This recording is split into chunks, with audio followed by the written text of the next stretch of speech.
Welcome to another Uncut.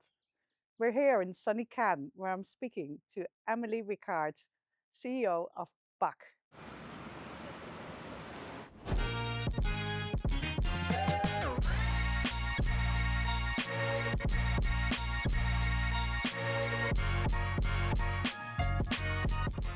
Right, Emily, thank you so much for joining me today in sunny Cannes. Your second, you told me. My second can, yes, Yeah. and it is beautiful. It's Mm, warm and it's gorgeous. I know, Thank you for yeah. having me. Uh, my pleasure. And thank you for hosting us in the beautiful residence villa. Of course. Um, Right. So you've been CEO of Buck for one up, but you've been with the business for 14 years. Is that correct? I have. I started 14 years ago as a 10-year-old. No, I'm kidding. I started 14 years ago as a producer. Yeah. And back then we were about 25 people. So we were really a small production company, more so than an agency back Mhm. then. Yeah, and I've had many roles and grown with the company and helped Yeah. grow the company right to the CEO position. And is the company today? I mean, you already alluded to the fact that you were more production house, but how has it changed? Like apart from scale, like is the kind of culture remained the same? Like, what's changed? What's the same? Yeah, I mean, the beautiful thing about Buck is I do think that the culture has stayed the Mm. same. We were founded by creatives, Mm. incredible creatives, and the importance of doing creative work that has never been seen before was always a part of the DNA of Mm. Buck Mm. back then. And I think that's the one thing that's really remained true Mhm. is that we're always trying to do something that we've never seen, Yeah. and trying to innovate all the time. And that really has stayed true in our hiring practices, the people that we bring on, and so that we're able just to do the very best work. And I think that's when that's built into the culture from the very beginning, Mm. and it's sort of it's the fabric of how we do what we do. Mm. That's the beautiful thing that's remained, and everything else has changed. Yeah, yeah, yeah. And how does that then like how does that impact like your job on a day-to-day basis to maintain that and to kind of deal with, for example, you've got offices in like a large variety of countries that are six. Yeah, I have to name them so Yeah. that I can like remember them. No. We're in LA, New York, Yeah. London, Amsterdam, Sydney, and Vancouver. Yeah.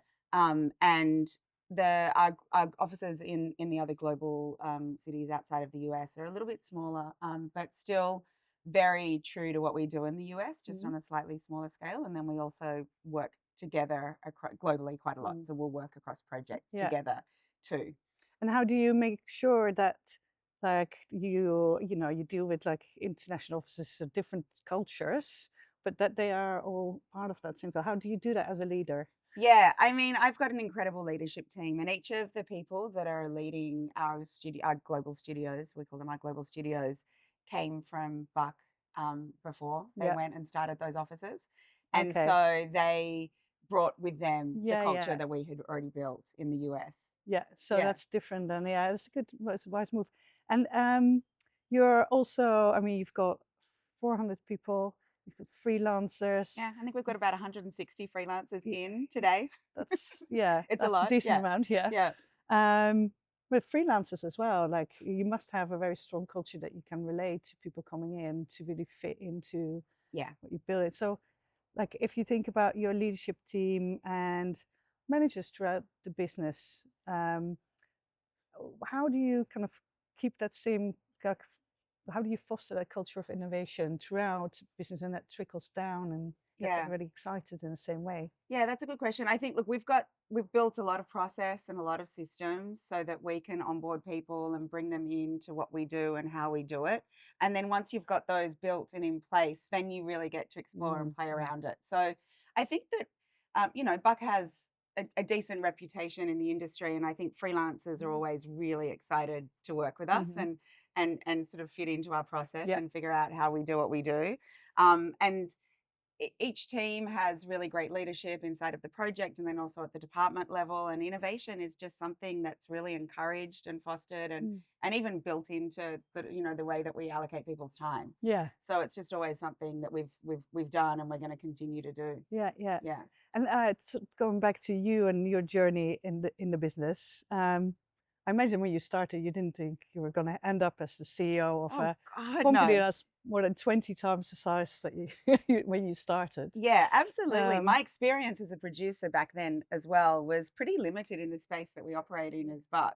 I really learned on the job, and the creatives at Buck back then are still some of the leadership that we have today.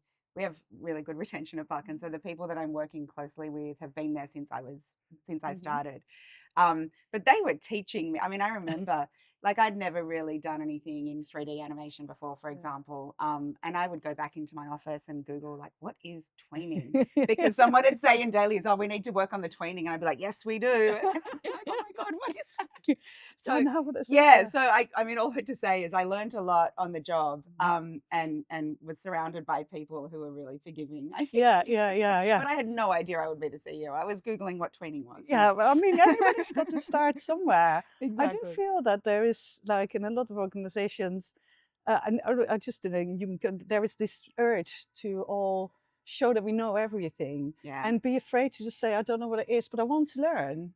Um, and actually, that maybe like, because we're talking a lot as an industry about AI coming in and it's killing entry level jobs and like how are people going to learn but you've got a slightly different view on how to um, get the next generation into the business I'm so essentially. passionate about this, Yeah, Alex.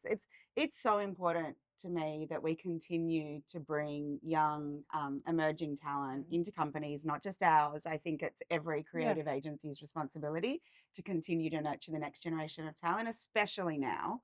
Like who's going to become the creative director for tomorrow if not yeah, bringing in a junior creative or a junior designer and allowing them the space to understand how to operate with clients? And you can't just have a generation of prompt engineers no, with no training and no understanding of how to really do what we do. I think it's so important. I actually had a really lovely conversation with one of our apprentices last week, and we were talking about AI, and they said to me the thing that's so exciting right now is that I'm learning to do something alongside, like a group creative director. So mm, there's really experienced people learning the same tools at the same yeah, time as entry level talent, and that's a really beautiful thing yeah, yeah, for that talent to be able to sit there shoulder to shoulder with somebody that they really respect and admire and learn something at the yeah, same time. I think it's an incredible time for emerging 100%. talent. Yeah, and you need fresh ideas. You Well, need this young is people coming in Well, this is to another yeah. thing. Yeah, I completely agree with you. And not just fresh ideas, but like the way the interaction and seeing the world changes. And we Hmm. might think that something's like doesn't work because we've never done it a certain way. But a 20-year-old is like, I don't interact with things like that, or like I that's not how I think about the world. Yeah, we need various Yeah. POVs. If we're going to represent some of the biggest brands in the world, then Mm, you need various yeah. POVs across that work. Yeah. We need to represent their audience. Also, young people are just so tech native. Mm, Like my daughter is like, she uses AI and she's 12 years old, yeah. and I'm learning from her. Yeah. I think, yeah, I think young talent's Yeah. like one of the most important things for us to Mm, be talking about. yeah. Yeah. And so talking about the tech and the biggest brands in the world, because that's how Pac really earned its stripes and grew so fast. It's Hmm. like you were focusing on Silicon Valley. Um, Talk to me a bit about that when you decide to, what aligns you, what made you interesting to these companies, and why did you go after that?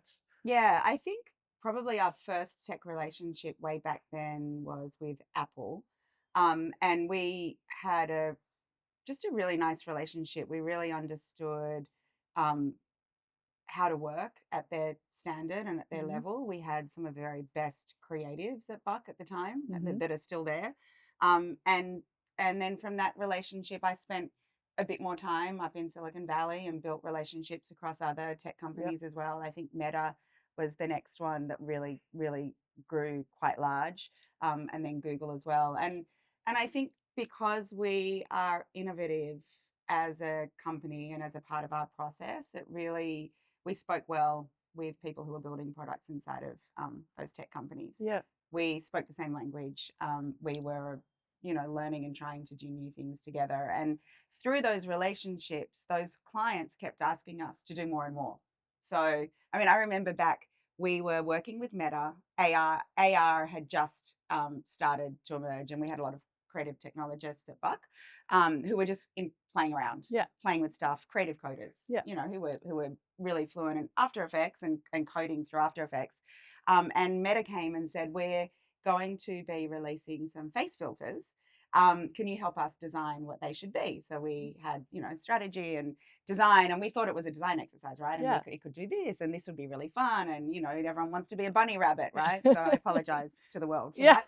That And makes sense yeah, now. Yeah. but and so we designed all of these face filters, and then they were like, "So you're going to build them?" And we were like, we thought you were going to build them." Yeah. And they were like, "No, we don't have the team to build them. You're going to build them." And we were like, okay, We we'll can figure try. it. But the thing is nobody had built them before, Yeah. right? It wasn't like we could say, well, we've never done that before. And they're like, well, no one's ever done that before, but we figured it out, Yeah. right? And so that's sort of how we continued to grow our capabilities. It was pretty organic. You know, our clients just asked us to do more and more, and we sort of built out the teams and hired the right people so that we could do what we're being asked to do. So these situations that I can imagine for you are like exciting and scary in equal measures, right? Yes. Oh God, I Yeah. remember when that happened. The founder, Ryan Honey, was still, you know, the network of residents hadn't formed yet, so he was still very active in the Buck business. And I remember going into his office and going, Ryan, we just got asked to build face filters, and he's like, "Can we do that?" I was like, "We're going to. Yeah. We'll figure. We'll We try. can't. We can't today, but we will tomorrow." Nobody had an expectation of what it really was going to, what it was going to entail, like what it was going to we be like. figured it out Yeah. as we went, and we helped actually, you know, help them build the product Yeah. as well, because we were iterating with them and saying it should do this and it can't do that, and you know, and then they released it to developers to be able to build their own as well. So I think it was helpful for them and helpful for us just to be innovating at that level together. Do you still have these moments now where you feel like, oh, I don't know? Yes, but that's what makes my job so Yeah. exciting. You know, I always talk about this, like in my personality is sort of built in this restless spirit. I'm always craving something that I've never done before, or craving something interesting. You know, I like to move cities and countries, and I like to always be pushed. Yeah. And so that's the beauty of Buck. I think I never imagined I would be at a company this long because of that restless spirit. But each year we're doing something exciting and something that we've never done before, something that feels really hard. It fulfills that Oh urge. God, yeah. It's like scratches that itch. Yeah. And it it's just always been such an exciting company to be a part of. Like to be a part of Buck's growth is like so wonderfully fulfilling. It's exciting. Yeah. You also mentioned the philosophy operating on the edge of failure, which I really, really liked. But I imagine the filters, that's a good example. Yeah, that was operating on the edge of failure. I think most of our really large scale projects, you know, big keynote films for big tech products and things like that, we're often operating on the edge of failure. And what that means to Buck is that we're pushing ourselves, and we've decided to do something we've never done before. We don't quite know how we're going to do it, and we figure it out as we're working through the process together. And you know, and I would say, if you don't have those moments where you wonder if you're going to be able to actually do what you set out to do, then maybe you're not pushing it hard enough. Yeah. I love that. And so when we are operating on the edge of failure, it's risky, and it feels risky, and it feels hard, but God, it's so rewarding when you pull it off. Yeah. And maybe also because it's like often like concern something new, you have an idea of what the expectation is, but the market's like, it's probably happy with like any sort of outcome, because progress is progress, right? But we're not happy. No, I know you're not. Yeah, I think it's very different from your point of Yeah, view. I think, you know, and even sometimes our clients aren't asking us to push things that far. Of course, they're always so happy with the result when we get there. Oftentimes that's tricky with our clients as well, because we're pushing ourselves so hard, and they're like, this doesn't look good yet. And we're like, no, we know. Yeah. We're operating on the edge of failure here. We always know we're going to get there eventually. And sometimes it takes really long nights to do it. But yeah, oftentimes it's us pushing ourselves rather than clients pushing us. Yeah. But I think that's why the clients continue to come back, because what they get is even beyond what they imagined it could be. Yeah. And you have an internal group as well, the Applied Research Group. Applied Research Group. That's right. Yeah, the ARG. Talk to me a bit about that, and what kind of roles are represented in there, or is it a mix? Yeah, How do they operate? Just it interested. it's a really big mix. So we, like I said, research and development and innovation has already been built into what we do, Yeah, into every department yeah, at Buck. But we recognized that there was a bunch of different departments using AI or using new tools in a way that was really innovative, but we had no sort of central place where we were recording what we yeah, were doing. And educating everybody else in the yeah, organization. You can imagine with 400 and then another yeah, 160 freelancers, just being able to kind of notate and document and understand our use and how we were doing it, and educating others was a big task. yeah, And so we formed this group, and it was, I call it kind of like the anti-department. It's not a department that sits inside of Buck. It's not a department that resources people into it or anything like our traditional departments at Buck, but they sit in the center of the org with really tight threads into each of our departments. And there's 6 people in the department right now, and it's probably going to grow. But they are essentially tasked with researching yeah, the tools, researching what developments are happening each and every day, documenting our use of AI, yeah, jumping in and helping each department if they want to innovate in some way and they're not sure how. So they don't jump in and stay on the project the whole way through. They sort of jump in at the beginning. They go, do you know that you could do this? yeah, Did you yeah, know yeah, that there's this other way in? And maybe you could try it this way. And then they help them sort of figure out what the right team is yeah. to be able to do that. And then they jump off and help somebody else. And it's been incredibly successful. Michelle Higger Fox is one of our group creative directors. She runs the department, and she is a really beautiful, empathetic human who cares very much about craft. Mm. And to have her leading that central group was really important to me, and I think important to Buck as well, to make sure that we had someone who was very nurturing and very careful and very human first, Yeah. but very excited about technology at the same time, sort of helping educate everybody. They also have this educational series that we call TGAI Fridays.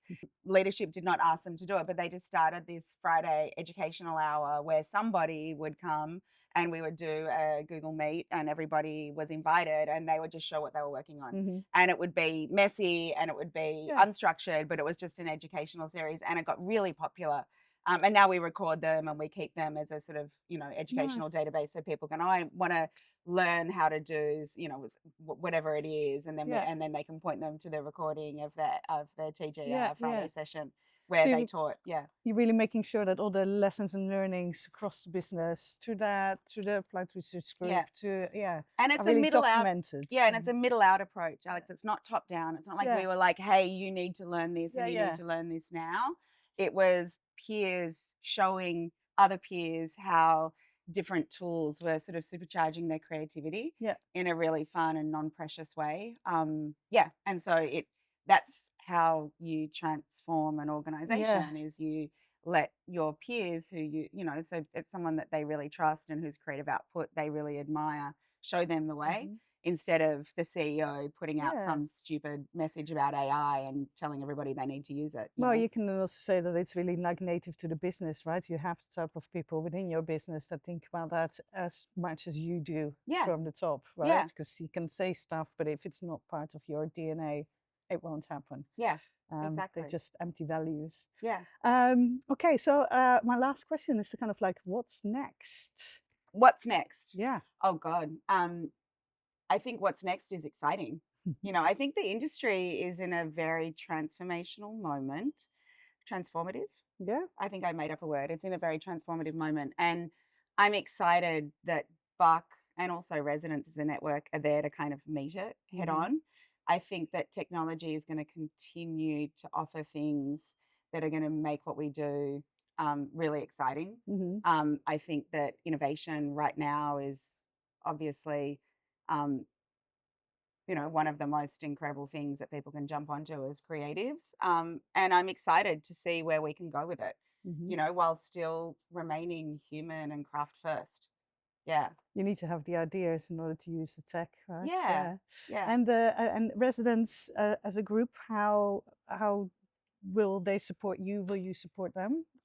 Yeah, resonance, it's been really wonderful and also fairly organic in the way that we've brought other companies into the network as well. And that really started with our clients asking us to do more, and us really understanding that to be able to do some of the things that they were asking and do them at the level that Buck needs to do them Mm. at, that we were better off partnering with other experts in different spaces. Hmm. And that's how it started. We actually started collaborating. BT Pro was the first, well, acronym now. They've rebranded to acronym, an incredible experiential agency. We were already partnering with them across different projects, and really enjoyed working with them because we had clients asking us to do things that we sort of didn't feel completely comfortable doing ourselves. And that's, so we've brought in really trusted partners, our friends, if Hmm. you will, to be able to collaborate shoulder to shoulder with our Yeah. clients. And it's been really nice because it's people that we really trust and love, and are able to collaborate with really well. Mhm. Often we're asked to partner with other agencies for our clients, and Yeah. it's fine. We do it, and we're friendly to all agencies, obviously. But when we can do it with our peers inside of the network, it's much more seamless because we can have Speak. creative leadership spread across both, or account direction spread across both. We can figure out the right team and be much more efficient than Yeah. globbing on multiple You agencies to speak work the same across a client. language. Yeah, Yeah. yeah, and we share our knowledge base as well. We're in the same systems, and we're able to sort of share our client Bible so people can really understand and have a longer and deeper and wider knowledge across that particular client Mm. in a way that putting other agencies Yeah. together would not be able to Yeah. accomplish. Yeah. Yeah, Yeah. yeah. Okay. Well, it all sounds very exciting. I wish you all the best of luck, especially in this heat. But just at the Yes. start of the week, we're still fresh. But Still fresh. We're probably a little yeah, shinier than when we yeah, started that's the fine. interview. That's okay. Everybody's going to be like that. But I'm going to wish you lots of success this week.